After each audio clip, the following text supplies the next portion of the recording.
आ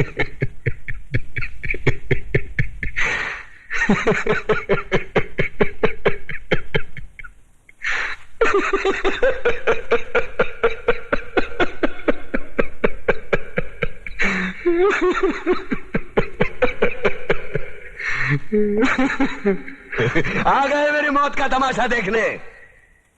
अब मुझे लटका देंगे, जुबान ऐसी बाहर आएगी, आंखें बाहर आएगी, थोड़ी देर लटकता रहूंगा, फिर ये मेरा भाई मुझे नीचे उतार देगा, फिर आप चर्चा करते घर चले जाओगे, खाना खाओगे, सो जाओगे। तुम्हारी ये नामर्दानगी, बुज़दिली एक दिन इस देश की मौत का तमाशा इसी खामोशी से देखेगी। कुछ नहीं कहना मुझे तुम्हें, कुछ नहीं। तुम्हारी जिंदगी में कोई फर्क पड़ने वाला नहीं। अंधेरे में रहने की आदत पड़ी है तुमको, गुलामी करने की आदत पड़ी है। पहले राजा महाराजाओं की गुलामी की, फिर अंग्रेजों की, अब चंद गद्दार नेताओं की और गुंडों की। धर्म के नाम पर ये तुम्हें बहकाते हैं, तुम एक दूसरे के गले काट रहे हो। काटो काटो। ऊपर वाला भी ऊपर से देखता होगा तो उसे शर्म आती होगी, सोचता होगा मैंने सबसे खूबसूरत चीज बनाई थी, इंसान। इंसान नीचे देखा तो सब कीड़े बन गए, कीड़े। कीड़े रेंगते रहो, सटते रहो और मरो। आए और गए, खेल खत्म। क्यों जिए मालूम नहीं, क्यों मरे मालूम नहीं। कलम वाली बाई क्रांति लाना चाहती थी, कलम के जोर पर काले वर्तमान को खत्म करना चाहती थी। कौन समझा उसकी बात को? सब साले मुर्दे, जिंदा लाशें। किसे जगाती वो? मैं जाग गया, कुछ अच्छा काम करके जा रहा हूं, सुकून है। लेकिन ध्यान में रखना, तुम्हारी ये खामोशी कल तुम्हारे बच्चों के लिए रोना बन जाएगी। ये कानून वाले, वर्दी वाले नेता, इन्होंने अपना ईमान बेच दिया। एक दूसरे को जलाते वक्त तुम्हारा ईमान कहा गया था, भाड़ में।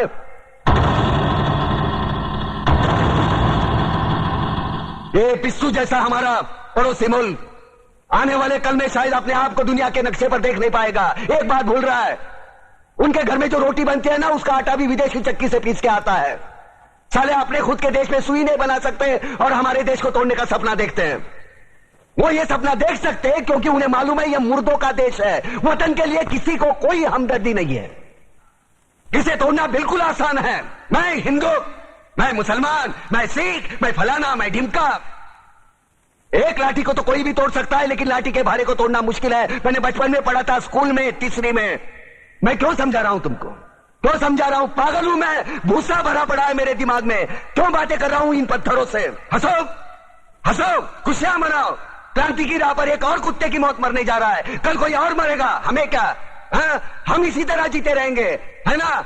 जियो भाई जियो, जैसे चाहिए वैसे जियो। मैं हिजड़े की जिंदगी जीना नहीं चाहता। ए ला, चल चल ला।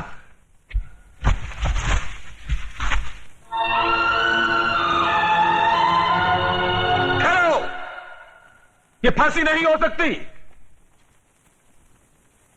उन देशद्रोहियों के खिलाफ जो सरकार को सबूत मिले हैं, उससे साबित होता है कि प्रताप ने उनको मारकर देश का उद्धार किया है। इसलिए भारत के राष्ट्रपति ने उसकी सजा माफ कर दी है। ये रहे उसके कागजात।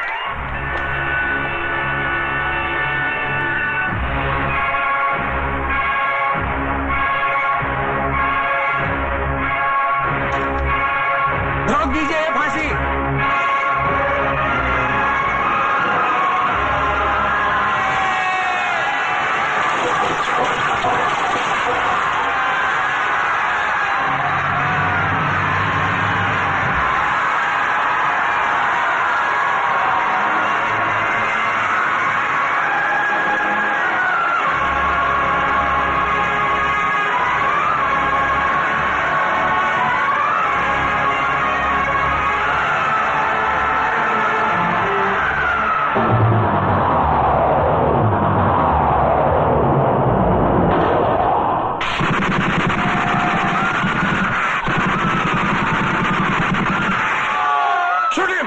खबरदार कमिश्नर, लाशों के ढेर बिछा दूंगा अगर हमारे बीच में आया तो।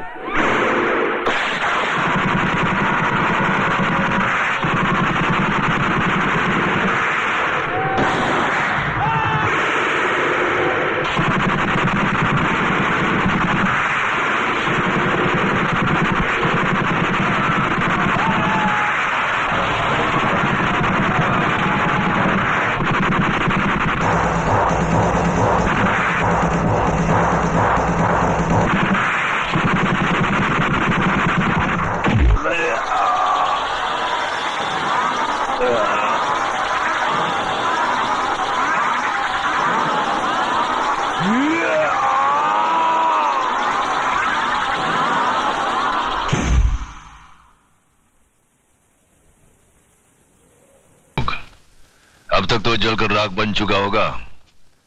अरे तुम लोगों को अपने दोस्तों पर भरोसा ही नहीं है। बस बस अब ये भाषण बंद करो, हमारे कान के पर्दे फट रहे हैं। बस बंद कर।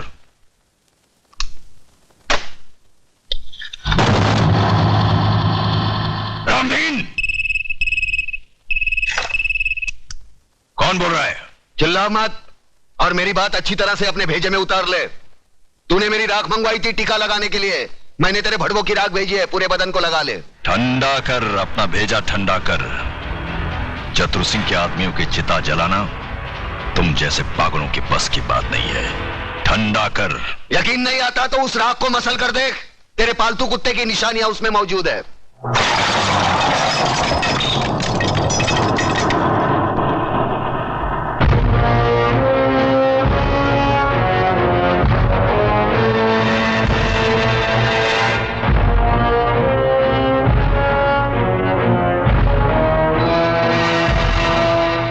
हराम के, तूने जलती हुई आग में हाथ डाला है। हम तुम्हें ऐसे जलाएंगे कि तेरे चाहने वालों को गंगा में बहाने के लिए तेरी राख भी नसीब नहीं होगी। अरे मुझे जलाने की बात छोड़, मैं तो तुझे ऐसी मौत मारूंगा ना तो तुझे जमीन नसीब होगी ना आसमां। अतुल भाई, अतुल भाई गजब हो गया। अतुल भाई गजब हो गया। अतुल भाई बाहर आकर देखो तो सही। क्या हुआ कल्याण जी भाई? अरे क्या हुआ? क्या नोटिस लग गई, 24 घंटे में बस्ती खाली करनी पड़ेगी। बस्ती किसी की बाप की जागीर है कि खाली करनी पड़ेगी? खाली तो करनी पड़ेगी भाईजान, क्योंकि अब इस बस्ती का मालिक चतुर सिंह है। लक्ष्मीदास जी ने बस्ती बेच दी और नोटिस पढ़कर हम लोग आए हैं। अरे बाहर में क्या वो नोटिस और बाहर में क्या चतुर सिंह?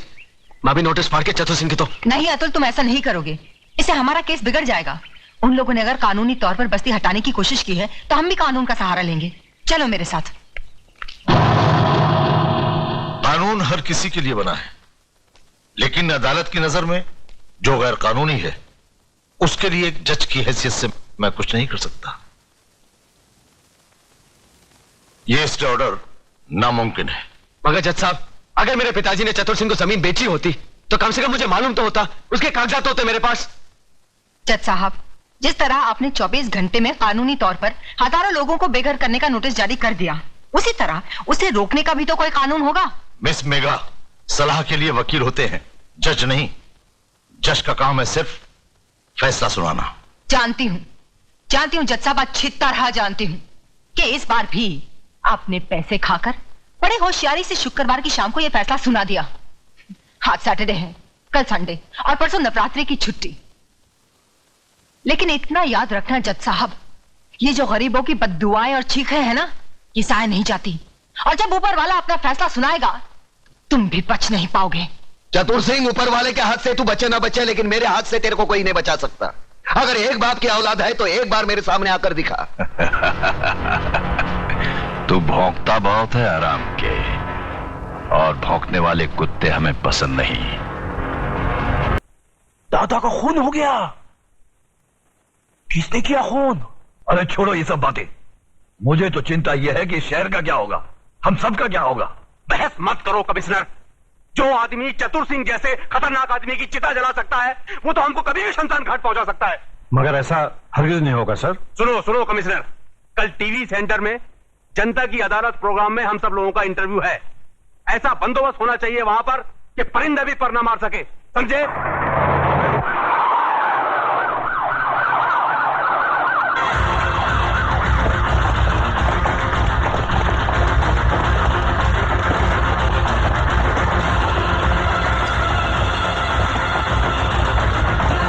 कादर, तो इधर है ना? Yes sir. पांडु, जरा पीछे रहे। आज जनता की अदालत में जनता के सामने जनता के प्रतिनिधि मंत्री श्री बबन राव देशमुख, विपक्ष के नेता श्री चंद्रसेन आजाद, कानून के रक्षक इंस्पेक्टर सत्यवादी दुबे, न्यायमूर्ति श्री हुक्म अली जाबिर तथा इस शहर के सबसे बड़े बिल्डर मिस्टर योगराज अपराधी के रूप में यहाँ मौजूद हैं। इन सब पर यह आरोप लगाया गया है कि शहर में जो हाल ही में दंगे फसाद हुए हैं, जो हत्याएं हुई थी, वह सब इनकी मिलीभगत थी। क्या ये सच है देशमुख जी? लोग आजकल राजनीति को, कानून को और पुलिस को गांधी जी के 3 बंदर कहते हैं। वो बंदर जिनके सामने सब कुछ होते हुए भी न कुछ सुनते हैं, न देखते हैं और न कुछ कहते हैं। देखिए साहब, हमारे यहां लोकशाही है और लोकशाही में हर किसी को कुछ भी पूछने का और कहने का पूरा अधिकार होता है। मैं आपकी इस बात से बिल्कुल सहमत नहीं हूं। अगर ऐसा होता तो दूसरे राज्यों की तुलना में हमारे राज्य में चारों ओर इतनी शांति कभी नहीं होती। अगर चारों ओर शांति होती तो पिछले दिनों हमारे शहर में जो दंगे हुए वो क्यों होते? साहब, ये सब विदेशी ताकतों का हाथ है, क्या करें। देखिए मंत्री जी, जब भी देश में कोई विपत्ति आती है तो हर मंत्री का आप ही जैसा जवाब होता है कि इसमें विदेशी ताकत का हाथ है। अब पिछले दिनों जो भूकंप हुआ था, क्या इसमें भी विदेशी ताकत का हाथ था? Order order, please maintain the silence. पर लोग तो कहते हैं कि इस विपत्ति में आपके साथ विपक्ष के नेता चंद्रसेन जी का भी हाथ था और पांव भी था। जी, ये सब बकवास है, इसको हम नहीं मानता है। अरे हमारा पक्ष का सिद्धांत अलग है, इसका पक्ष का सिद्धांत अलग है। हम लोग अलग अलग दल में रह के एक काम कैसा कर सकता है? ये सब गुंडा लोग का काम है, बात करता है। चंद्रसेन जी बिल्कुल ठीक कह रहे हैं। ये तो पुलिस को बिना मतलब बदनाम किया जा रहा है। नहीं, ये तो आप कहते हैं, पर लोग तो कहते हैं कि जब दंगे भड़के तब दंगे वाली किसी भी जगह पर पुलिस सही वक्त पर नहीं पहुंची थी। अरे यही तो अपनी पुलिस की असली निशानी है। जब सब कुछ खत्म हो जाता है उसके बाद पुलिस आती है।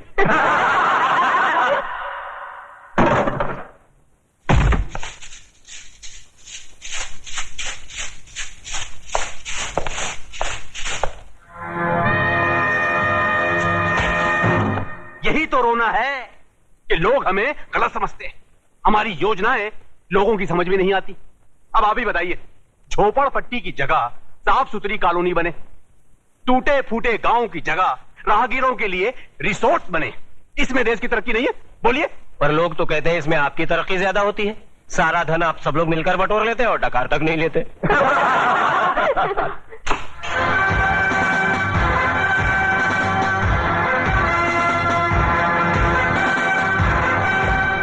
नेताजी और पुलिस वाले ने तो अपनी सफाई पेश कर दी। अब जज साहब, आप और योगराज जी अपनी सफाई में कुछ पेश करना चाहेंगे?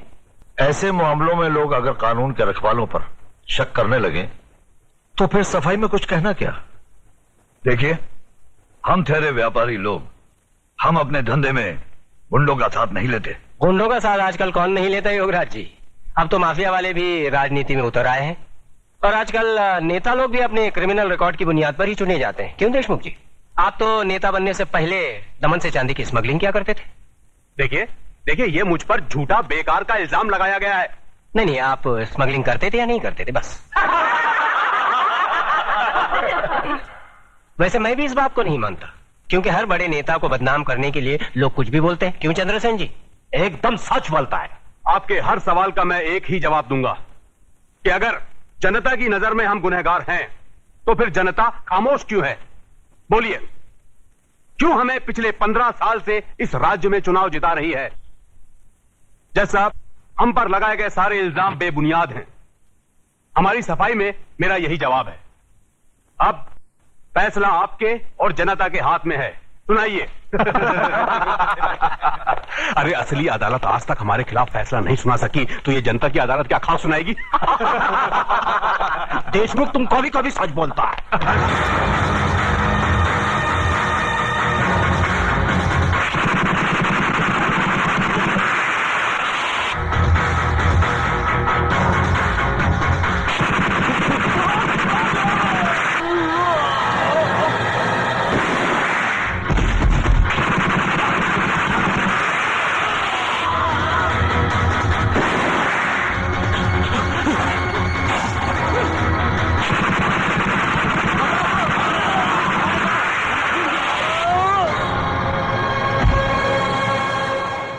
तुम्हें अपनी सफाई में कुछ कहना है?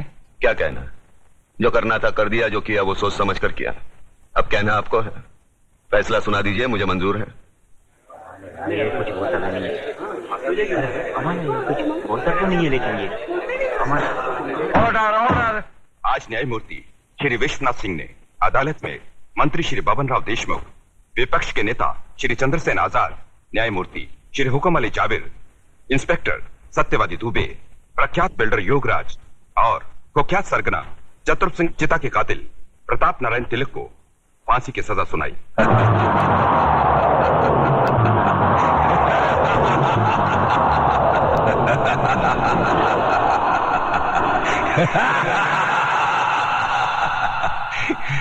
जिंदा आदमी के खून के इल्जाम में फांसी की सजा। देखा पकिया, हमें तो माता के आशीर्वाद और बुलेट प्रूफ जैकेट ने बचा लिया, मगर वो हराम का कानून की मौत नहीं, चतुर सिंह चिता की दी हुई मौत से मरेगा। पता करो कौन से जेल में है।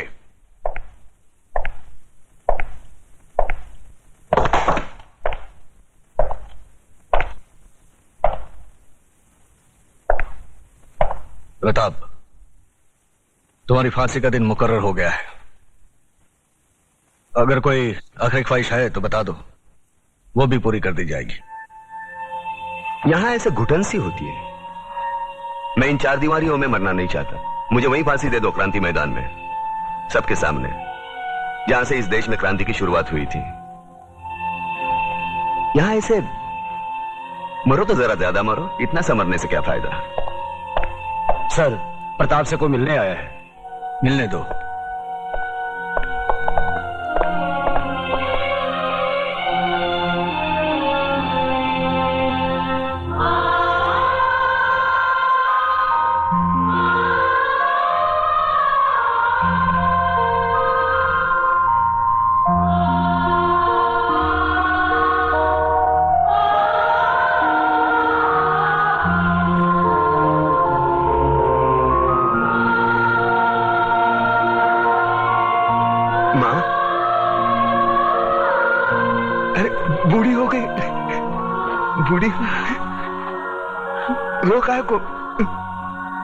रोका को रही तू? नहीं रे, ये तो खुशी के आंसू है। सोचा था जिंदगी भर तेरा मुंह नहीं देखूंगी, लेकिन तेरे बारे में अखबार में पढ़ा तो रहा नहीं गया मुझसे, और मैं चली आई अपने बेटे के पास।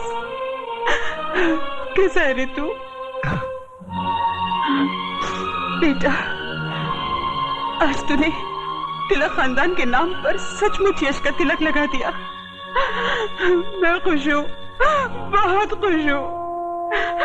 अब तो भगवान से यही प्रार्थना करूंगी कि तुझे जन्मों जन्म मेरा ही बेटा बना कर। नहीं माँ, अगले जन्म में किसी मंदिर या मस्जिद की ईंट बनकर जिंदगी भर वहां रोता रहूंगा। इस जिंदगी का रोना मेरा बाकी है।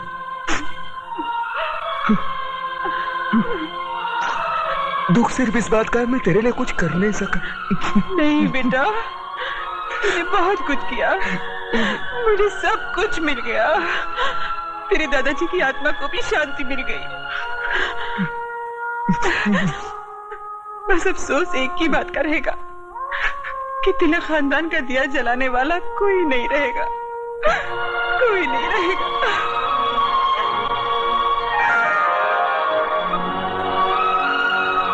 ये देख, अपनी बहू के लिए रखे थे, लेकिन अब तो